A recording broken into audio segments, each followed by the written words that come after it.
ನಗರದ ಕ್ರೀಡಾಂಗಣದಲ್ಲಿ ಇದೇ ತಿಂಗಳು 5ರಂದು ನಾಡಗೌಡ ಚಾಲೆಂಜರ್ಸ್ ಹಾಗೂ ಸಿಂಧನೂರು ಯೂತ್ ಕ್ರಿಕೆಟ್ ಲೀಗ್ ಇವರುಗಳ ಸಂಯುಕ್ತ ಆಶ್ರಯದಲ್ಲಿ ನಾಡಗೌಡ ಚಾಲೆಂಜರ್ಸ್ ಟ್ರೋಫಿ 2026 ಕ್ರಿಕೆಟ್ ಪಂದ್ಯಾವಳಿ ಆರಂಭವಾಗಲಿದೆ.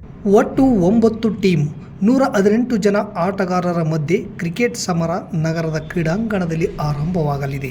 ಇದಕ್ಕಾಗಿ ಈಗಾಗಲೇ ನಗರದ ಕ್ರೀಡಾಂಗಣವು ಸಜ್ಜಾಗುತ್ತಿದೆ. ಸಾವಿರಾರು ಕೋಟಿ ರೂಪಾಯಿ ಖರ್ಚು ಮಾಡಿ ಕ್ರೀಡಾಂಗಣ ನಿರ್ಮಾಣವಾಗಿದ್ದರೂ ಸರಿಯಾದ ಮೇಂಟೆನೆನ್ಸ್ ಇಲ್ಲದೆ ಟ್ರ್ಯಾಕ್ ಸೇರಿದಂತೆ ಕ್ರೀಡಾಂಗಣ ಹಾಳಾಗಿತ್ತು. ಈಗ ಪ್ರಾರಂಭವಾಗುತ್ತಿರುವ ನಾಡಗೌಡ ಚಾಲೆಂಜರ್ಸ್ ಟ್ರೋಫಿ 2026ರಿಂದ ಟ್ರ್ಯಾಕ್ ಸೇರಿದಂತೆ ಎಲ್ಲವೂ ಮಧುವಣಗೀತೆಯಂತೆ ಸಿಂಗಾರವಾಗುತ್ತಿದೆ. ದೇಶದಲ್ಲಿ IPL ಹಂಗಾಮ ಆರಂಭವಾಗಿದ್ದು, ಸಿಂಧನೂರಿನಲ್ಲಿ ಚಾಲೆಂಜರ್ಸ್ ಹಂಗಾಮ ಏಪ್ರಿಲ್ 5ರಿಂದ ಪ್ರಾರಂಭವಾಗಲಿದೆ.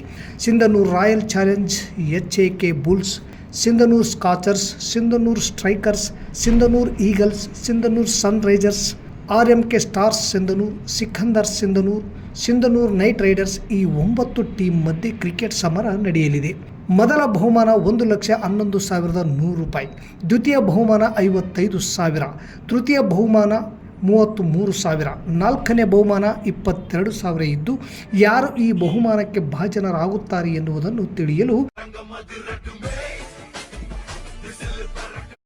ನಾವು ಮುಂದಿನ ವಾರ ನಡೆಯುವ ನಾಡಗೌಡ ಚಾಲೆಂಜರ್ಸ್ ಟ್ರೋಫಿಯನ್ನು ನೇರವಾಗಿ ವೀಕ್ಷಣೆ ಮಾಡಬೇಕು.